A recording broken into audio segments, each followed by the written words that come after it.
السلام عليكم ورحمة الله وبركاته. الحمد لله والصلاة والسلام على رسول الله وعلى آله وصحبه الفائزين برضا الله. أما بعد فأعوذ بالله من الشيطان الرجيم. بسم الله الرحمن الرحيم. سبحان الذي أسرى بعبده ليلا من المسجد الحرام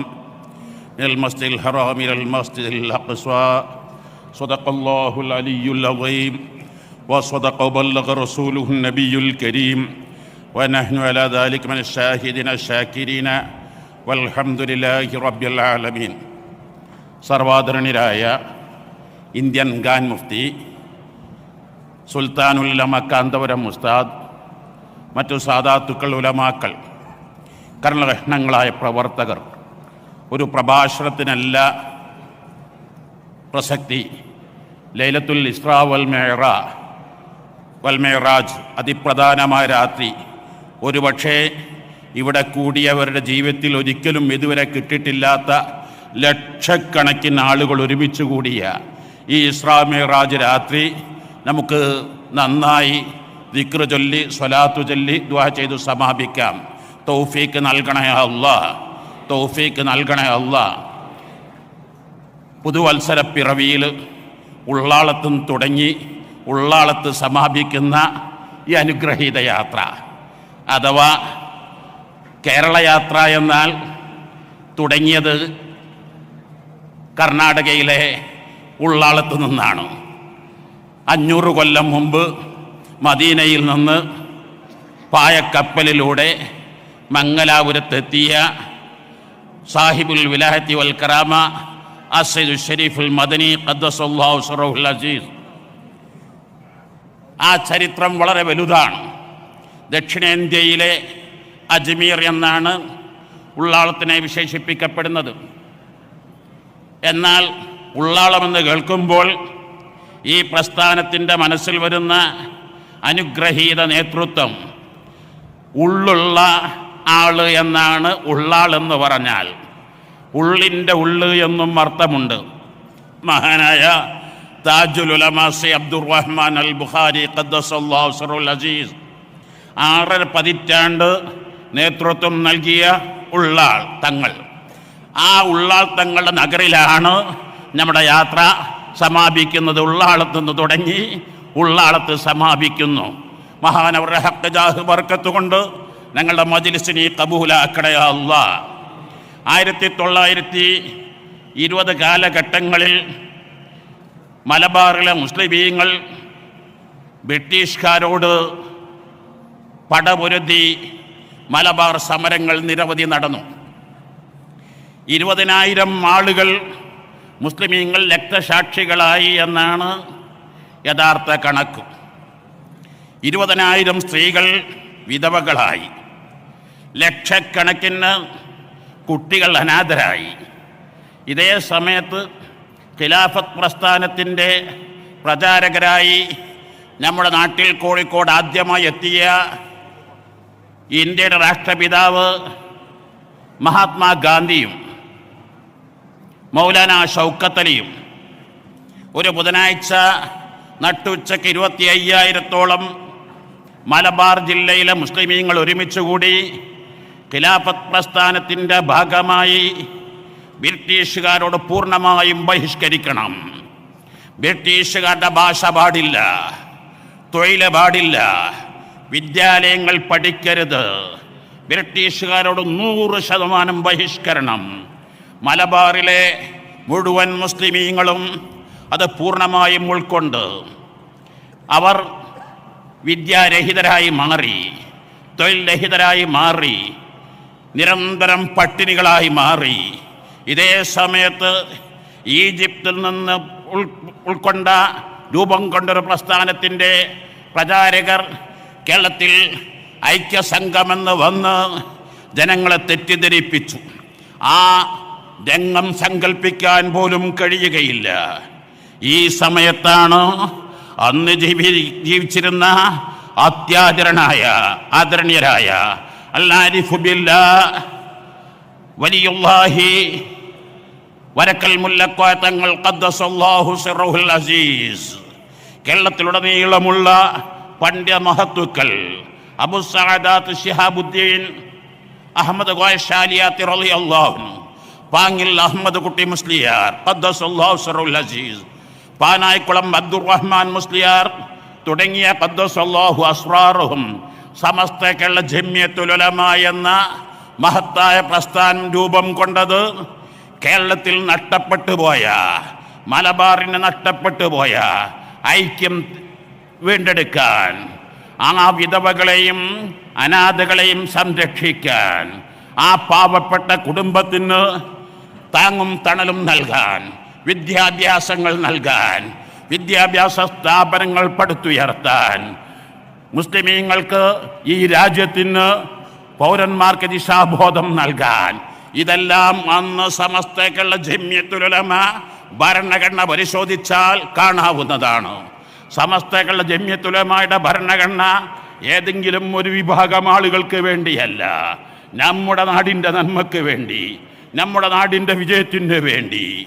പിൽക്കാലത്ത് വിദ്യാഭ്യാസ ബോർഡ് നിലവിൽ വന്നു, SYS വന്നു, SSF വന്നു, അങ്ങനെ സുന്നി ജമിയത്തുൽ മുഅല്ലിമീൻ വന്നു, SMA വന്നു, കേരള മുസ്ലിം ജമാഅത്ത് വന്നു, ICF വന്നു, RSC വന്നു, KCF വന്നു, അങ്ങനെ 10 സംഘടനകൾ അങ്ങ് ഈ കൈവിരലിലെ 2 കൈകളിലെ 10 വിരലുകളെ പോലെ ഒന്നിച്ചു നിന്നു.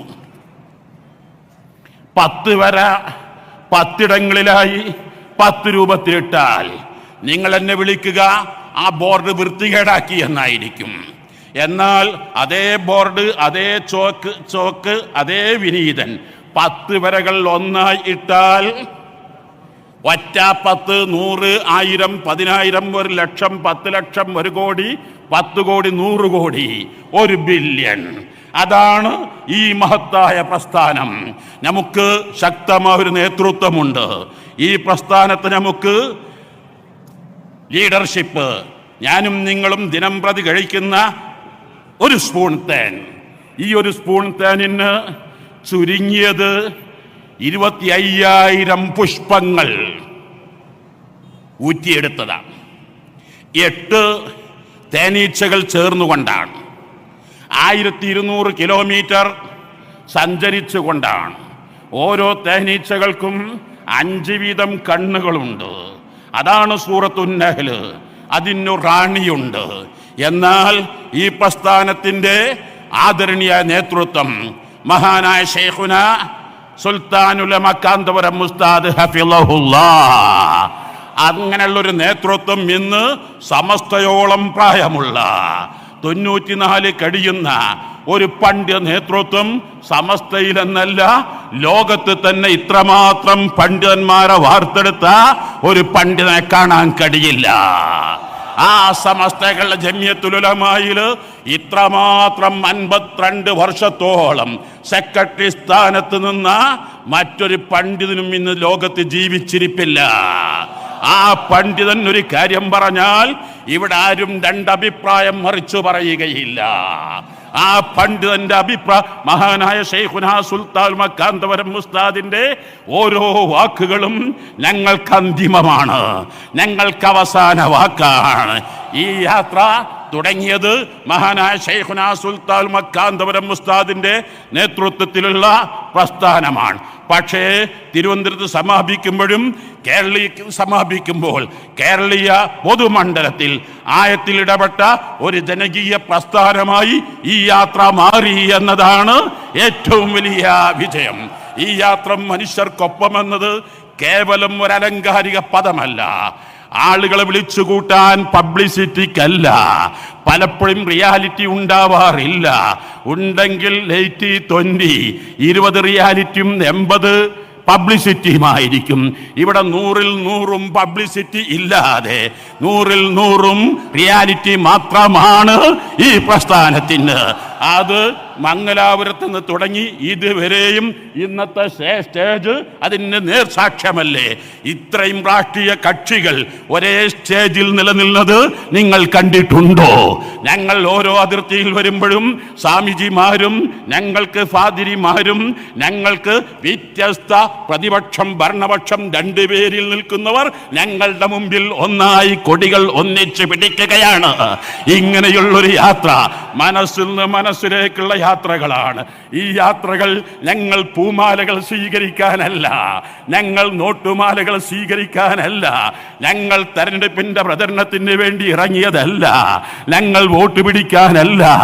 ഞങ്ങൾ മനസ്സുകളിൽ നിന്ന് മനസ്സുകളിലേക്കാണ് ഞങ്ങളുടെ യാത്ര. നിങ്ങൾ മനസ്സിലാക്കണം, ഞങ്ങൾ കുറേ സ്വീകരണങ്ങൾ ഞങ്ങൾക്ക് ഏർപ്പെടുത്താമായിരുന്നു, ഞങ്ങൾക്കതിൽ കുറേ ഗിഫ്റ്റുകൾ നേടാമായിരുന്നു. പക്ഷേ ഞങ്ങൾ എല്ലാ 17 ദിവസങ്ങളിൽ 17 സ്വീകരണം മാത്രമാണ്. സിംഹഭാഗം ഞങ്ങൾ ചെലവഴിച്ചത് ഈ 17 സ്ഥലങ്ങളിലും. അവിടുത്തെ ജനപ്രതിനിധികളെ, MLA-മാരെ, മന്ത്രിമാരെ, അവിടുത്തെ സാമൂഹിക സാംസ്കാരിക നായകരെ, രാഷ്ട്രീയ വ്യാപാര വ്യവസായ നായകന്മാർ, നാട്ടിലുള്ള മുഴുവൻ ആളുകളെയും വിളിച്ചു വരുത്തി ഞങ്ങൾ എല്ലാ അഭിപ്രായങ്ങളും കേൾക്കുകയായി. ഞങ്ങൾ അവിടെ പ്രസംഗിച്ചിട്ടില്ല. ഞങ്ങൾ പറയും, ഞങ്ങൾ പ്രസംഗിക്കാൻ വേണ്ടി വന്നതല്ല, നിങ്ങളെ കേൾക്കാൻ വന്നതാണ്. നിങ്ങൾക്ക് പറയാനുള്ളതെല്ലാം നിങ്ങൾ പറയൂ, ഞങ്ങൾ കേൾക്കട്ടെ. അവിടെ വിവിധ രാഷ്ട്രീയ കക്ഷികളുണ്ട്, വിവിധ മതവിഭാഗത്തിന് നേതാക്കന്മാരുണ്ട്, എല്ലാ വിഭാഗം ജനപ്രതിനിധികളുമുണ്ട്. ഞങ്ങളതെല്ലാം ശ്രദ്ധാപൂർവം കേട്ടു, ഞങ്ങളതെല്ലാം എഴുതി ക്രോഡീകരിച്ചു, ഞങ്ങളതെല്ലാം ഒന്നിച്ച് ഇന്ന് മുഖ്യമന്ത്രിയുടെ മുമ്പിൽ, ഞങ്ങൾ മുഖ്യമന്ത്രിയുടെയും പ്രതിപക്ഷത്തിന്റെ നേതാവിന്റെ മുമ്പിൽ മമ്മോറാണ്ടമായി മഹാനായ ശൈഖുന സുൽത്താൻ മക്കാന്തപുരം ഉസ്താദ് മെമ്മോറണ്ടം നൽകുകയായി. ഞങ്ങൾക്ക് പറയാനുള്ളത്, ഞങ്ങളുടെ ആവശ്യങ്ങൾ നിരാകരിച്ചവരെ ഞങ്ങൾ തിരിച്ചറിയുക തന്നെ ചെയ്യും. ഞങ്ങളുടെ ആവശ്യങ്ങൾ ഇവിടെ നിരാകരിക്കാൻ ഒരു ശക്തിക്കും കഴിയുകയില്ല. അത്രയും പ്രധാനപ്പെട്ട ഞങ്ങളുടെ ആവശ്യങ്ങളല്ല, ഇവിടുത്തെ പൊതുസമൂഹത്തിന്റെ ആവശ്യങ്ങളാണ്. ഞങ്ങൾക്ക് പ്രത്യേകം പറയാനുള്ളത്, കേരളത്തിന്റെ അതിർത്തി ജില്ലകളിൽ കാസർഗോഡ് തുടങ്ങിയപ്പോൾ, വയനാടിലെത്തിയപ്പോൾ, ഇടുക്കിയിലെത്തിയപ്പോൾ, പാലക്കാട് എത്തിയപ്പോൾ അതിർത്തികളിൽ വളരെ വളരെ പ്രയാസങ്ങൾ അനുഭവിക്കുന്നവരാണ്. ഇവിടങ്ങളൊന്നിലും റഫറൽ ഹോസ്പിറ്റൽ എന്നല്ലാതെ കാര്യക്ഷമമായ മെഡിക്കൽ കോളേജുകൾ വന്നിട്ടില്ല. അവിടെ ഒന്നും വേണ്ടത്ര വിദ്യാഭ്യാസ സ്ഥാപനങ്ങൾ വന്നിട്ടില്ല. ഞങ്ങൾക്ക് ഇവിടുത്തെ ഭരണകൂടത്തോട് പറയാനുള്ളത്, ബോർഡർ ഏരിയ വികസന സമിതി രൂപീകരിച്ചേ പറ്റൂ, പരിഹാരങ്ങൾ കണ്ടേ പറ്റൂ. അതോടുകൂടെ തന്നെ ഞങ്ങൾക്ക് ജില്ലാ പുനഃക്രമീകരണമെന്ന് പറയുന്നത് നിങ്ങൾ മനസ്സിലാക്കണം. ഞങ്ങൾക്ക് മതമായ കണ്ണിൽ നിങ്ങൾ കാണാൻ പാടില്ല. 1982, 80, 84 ഘട്ടങ്ങളിലായി വയനാട്, പത്തനംതിട്ട, കാസർഗോഡ് ജില്ലകൾ വന്നു. 40 വർഷം കഴിഞ്ഞു. ശേഷം 40 വർഷം കഴിഞ്ഞതിനിടയിൽ 7 സംസ്ഥാനങ്ങൾ ഇന്ത്യയിൽ വന്നു. 174 ജില്ലകൾ വന്നു.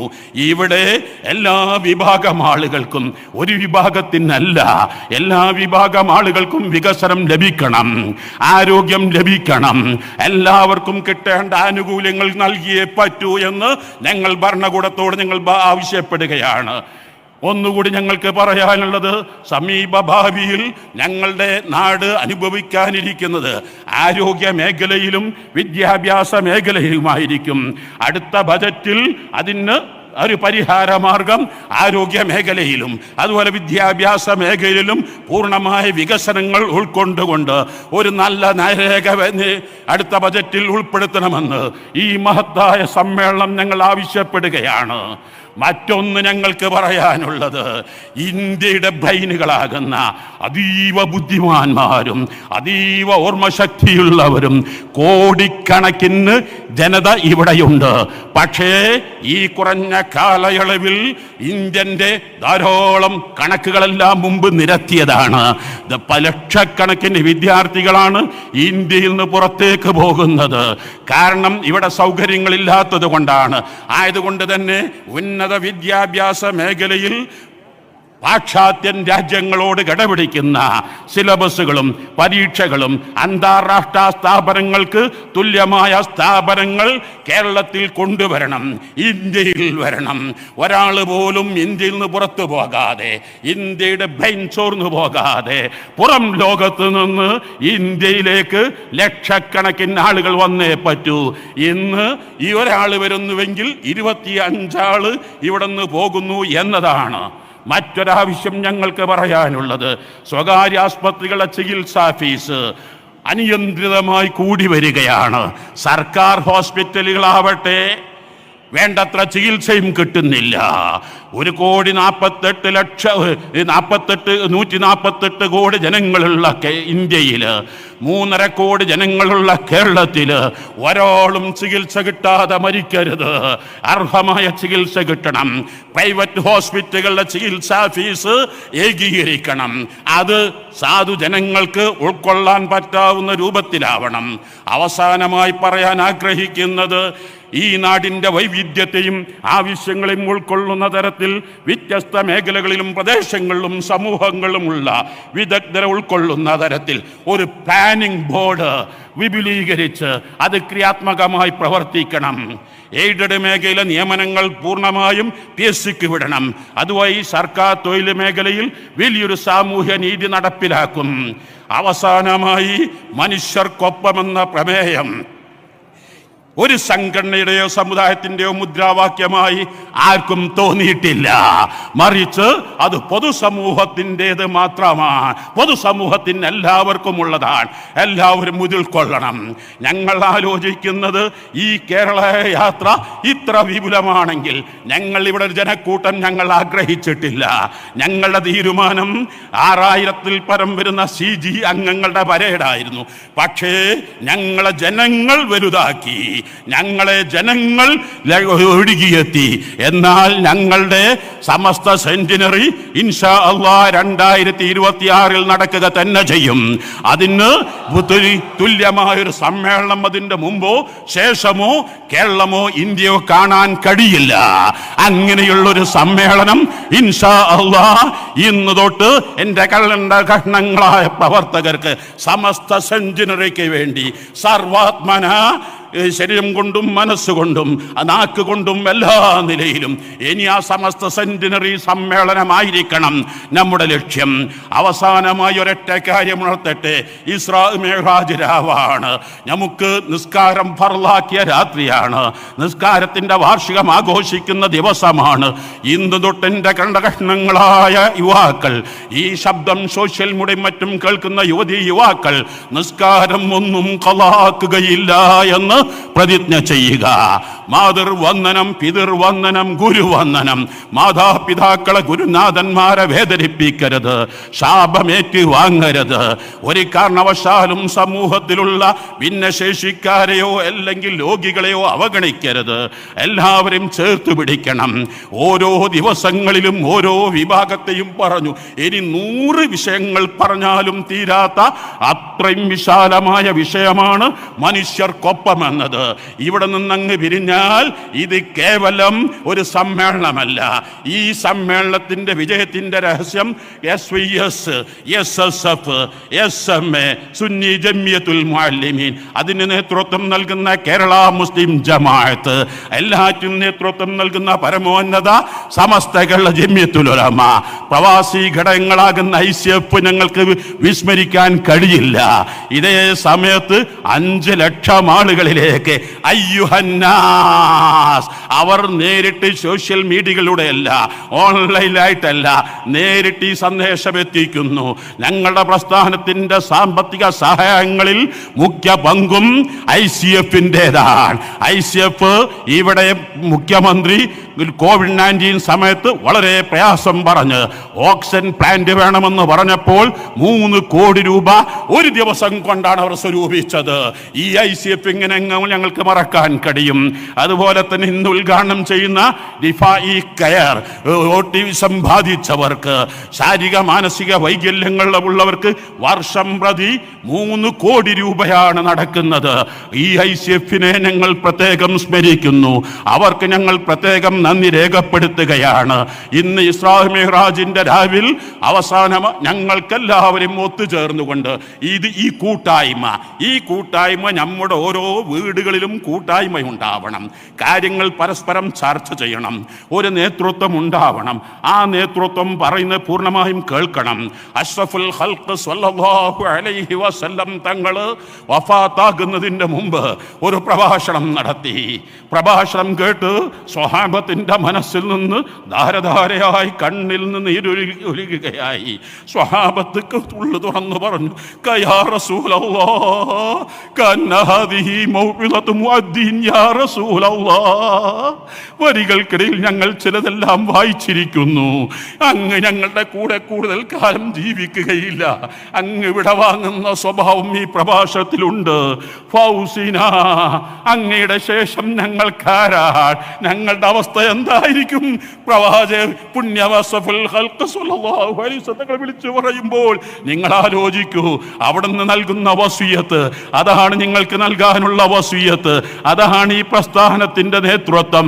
അലൈക്കും ബിസ്സംഇ വത്താഅ വഇൻ കാന അബ്ദൻ ഹബ്ശിയാ. നിങ്ങൾ ഏത് പ്രസ്ഥാനമാണെങ്കിലും, കുടുംബമാണെങ്കിലും, സ്ഥാപനമാണെങ്കിലും, ഏതാണെങ്കിലും ഒരു നേതൃത്വം വേണം. ആ നേതൃത്വം ആരാവണമെന്ന് ജനകീയമായി നിങ്ങൾ തീരുമാനിക്കണം. അത് അടിമയായി മാർക്കറ്റിൽ നിന്ന് വാങ്ങുന്ന കന്നുകാലികളെ പോലെ വിൽക്കപ്പെടുന്നവരാണ് അടിമ എന്ന് പറഞ്ഞാൽ അത് നീഗ്രോ വർഗക്കാരനായി.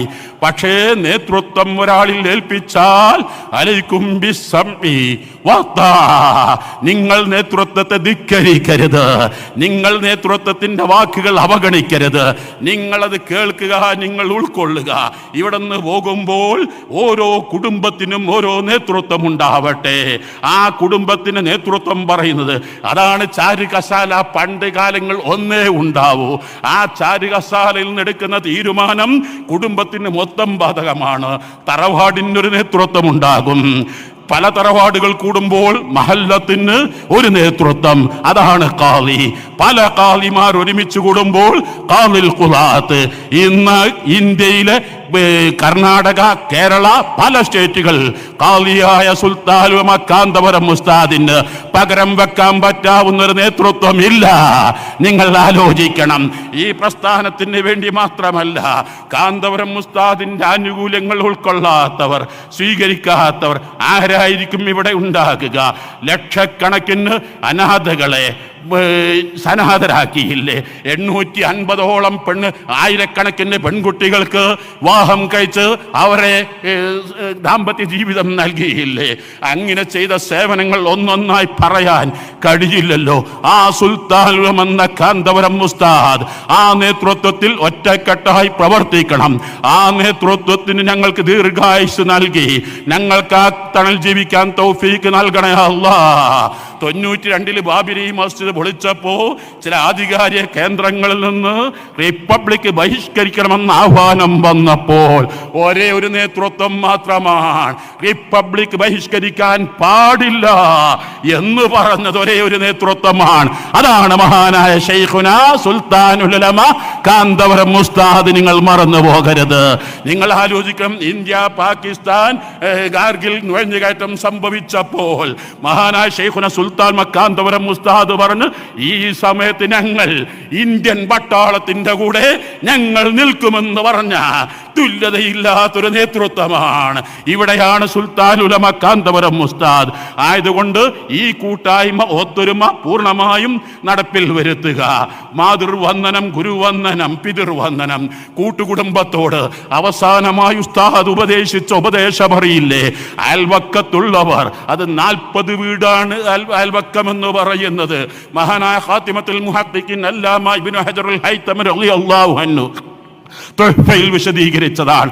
അഷ്റഫുൽ ഖൽഖ് സ്വല്ലല്ലാഹു അലൈഹി വസല്ലം തങ്ങൾ എൻ്റെ പടിഞ്ഞാറ് ഭാഗത്ത് 40 വീട്, എൻ്റെ പടിഞ്ഞാറ് കിഴക്ക് ഭാഗത്ത് 40 വീട്, എൻ്റെ തെക്ക് വടക്ക് 4 ഭാഗങ്ങൾ. അവിടെ അവർക്ക് ശ്വസിക്കുന്ന രൂപത്തിൽ കറിയുടെ സ്മെല്ലുണ്ടെങ്കിൽ അവർ കൂടി അതിൻ്റെ അവകാശികളാണ്. അത് രാമനാണെങ്കിലും ജേക്കബാണെങ്കിലും അത് ചന്ദ്രനാണെങ്കിലും തോമസ് ആണെങ്കിലും അവരെല്ലാം അതിൻ്റെ അവകാശികളാണ്. എല്ലാ അയൽവാസികളെയും എന്ന് പഠിപ്പിച്ച മതമാണ് സുന്നത്ത് ജമാഅത്ത്. അതാണ് യഥാർത്ഥ ഇസ്ലാം, അതാണ് യഥാർത്ഥ മതസൗഹാർദ്ദം. ഈ പ്രസ്ഥാനം എന്താണോ പറയുന്നത്, അഥവാ അല്ലാഹും റസൂലും എന്താണോ പറഞ്ഞത്, അതാണ് സുന്നത്ത് ജമാഅത്ത്. അതാണ് മഹാനായ ശൈഖുനാ സുൽത്താൻ മക്കാന്തപുരം ഉസ്താദും മഹാനായ റഈസുൽ ഉലമയും മഹാനായ താജുൽ മുഹഖ്ഖിഖീൻ ശൈഖുനാ കോട്ടൂർ ഉസ്താദും മഹാനായ മുഹ്യിസുന്ന പൊന്മള ഉസ്താദ്, പേരോ ഉസ്താദ് കുംബുൽ തങ്ങൾ, സിറാജുൽ മഹീദ്റസ് ഉസ്താദ്, 40 മുശാവറ അംഗങ്ങൾ നേതൃത്വം നൽകുന്ന പ്രസ്ഥാനം അല്ലാഹും റസൂലും പറഞ്ഞത് മാത്രമേ പറയൂ. അതാരുടെ മുമ്പിലാണെങ്കിലും ഈ നേതൃത്വം പറയുക തന്നെ ചെയ്യും. ഈ നേതൃത്വത്തിന് കീഴിൽ ഒറ്റക്കെട്ടായി പ്രവർത്തിക്കുക. ഇതിന് കീഴിൽ കൂട്ടായി നിൽക്കുന്ന പ്രവാസികളാണ് ICF-ഉം RSCയും KCF-ഉം അതുപോലെ തന്നെ നേരത്തെ പറഞ്ഞ ഇവിടുത്തെ എല്ലാ പ്രസ്ഥാനങ്ങളും എല്ലാ സ്ഥാപനങ്ങളും എല്ലാ കൂട്ടായ്മയും ഒറ്റക്കായി പ്രവർത്തിച്ച് ഞങ്ങൾക്ക് സമസ്ത കേരള ജംഇയ്യത്തുൽ ഉലമായുടെ 100ാം വാർഷികം 100 പ്രകാശ വർഷങ്ങളാണ് ഞങ്ങൾക്ക് നിങ്ങളുടെ മുമ്പിൽ അവതരിപ്പിക്കാനുള്ളത്. ഇൻഷാ അല്ലാഹ് തുറന്നുള്ള സമയങ്ങൾ ഞങ്ങൾ അത് അവതരിപ്പിക്കുക തന്നെ ചെയ്യും. ഇന്ന് ദുആക്കാണ് പ്രസക്തി, ഇന്ന് പ്രാർത്ഥനകൾക്കാണ് പ്രസക്തി എന്ന് പറഞ്ഞുകൊണ്ട് ഇതിന് 17 സ്ഥലങ്ങളിലും ഞങ്ങൾക്ക് താമസം നൽകിയവരുണ്ട്, ഭക്ഷണം നൽകിയവരുണ്ട്, സൗകര്യങ്ങൾ ഒരുക്കിയവരുണ്ട്, ഞങ്ങൾക്ക് സദഖകൾ നൽകിയവരുണ്ട്. സമസ്ത കേരള ജംഇയ്യത്തുൽ ഉലമ എന്ന് പറയുന്ന പ്രസ്ഥാനത്തിന് ചെയ്തതിൻ്റെ 100 മടങ്ങ് ചെയ്യാനുണ്ട്. ഇതിന് സ്ഥായിയായ വരുമാനം ഒന്നും ഇല്ല. അവിടെയാണ് ക്രൗഡിംഗ് ഫണ്ട് അഥവാ സദഖ. എല്ലാവരും ഇനി ആ രംഗത്തേക്ക് സജീവമാവണം, എല്ലാവരും അത് വിജയിപ്പിക്കണം. എന്നിട്ട് നിങ്ങൾ മഹാനായ ശൈഖുനാ സുൽത്താൻ മക്കാന്തപുരം ഉസ്താദിന്റെ കയ്യിൽ കൊടുത്ത ഒരു ഫിൽസ് പോലും നഷ്ടപ്പെട്ടിട്ടില്ല. നിങ്ങൾക്ക് ആഖിറത്തിൽ ഇൻഷാ അല്ലാഹ് തിരിച്ചെടുക്കാം. നിങ്ങൾക്കതിന്റെ ഓരോ ഡോക്യുമെന്ററികളും ഇവിടുന്ന് പ്രദർശിപ്പിക്കും ഇൻഷാ അല്ലാഹ്. ഇന്ന് ചൊല്ലേണ്ട ദിക്ർ സുബ്ഹാനല്ലാഹി വൽഹംദുലില്ലാഹി വലാ ഇലാഹ ഇല്ലല്ലാഹു അല്ലാഹു അക്ബർ എന്ന ദിക്ർ 100 തവണ ചൊല്ലി യാസീൻ ഓതി നമുക്ക് ദുആ ചെയ്യാം. നമ്മിൽ നിന്ന് മരിച്ചുപോയ എല്ലാ ഖബറുകളും നീ സ്വർഗമാക്കണേ അല്ലാഹ്, വിശാലമാക്കണേ അല്ലാഹ്. ഈ CG അംഗങ്ങൾ ഈ കഷ്ടപ്പെട്ട കഷ്ടപ്പാടുകൾ ചില്ലറയല്ല, അവർക്ക് ഇനി എല്ലാവിധ വിജയങ്ങളും നൽകണേ അല്ലാഹ്. ഇതിന് വേണ്ടി ഞങ്ങളുടെ പ്രാസ്ഥാനിക കുടുംബങ്ങൾ, ഈ ഇരിക്കുന്ന വലിയ നേതൃത്വങ്ങൾ, ഈ ഇരിക്കുന്ന പ്രാസ്ഥാനിക കുടുംബങ്ങൾ 17 സ്ഥലങ്ങളിലും ഞങ്ങൾക്ക് താമസങ്ങൾ, ഭക്ഷണങ്ങൾ, സൗകര്യങ്ങൾ, ഞങ്ങൾക്ക് വേണ്ടതെല്ലാം നൽകിയവർ, അതിഗംഭീരമാക്കിയവർ. ഇന്ന് മംഗലാപുരത്ത് നിന്ന്, കോഴിക്കോട് നിന്ന്, കാസർഗോഡ് നിന്ന്, ഇന്ന് കേരളത്തിൻ്റെ നാനാ ദിക്കുകളിൽ നിന്നും വന്നവരുണ്ട്. എല്ലാവർക്കും വേണ്ടി ദുആ ചെയ്യാം. അസ്സലാമു അലൈക്കും വറഹ്മത്തുള്ളാഹി വബറകാതുഹു. വേദിയിൽ ചില പ്രകാശനങ്ങൾ നടക്കുന്നു.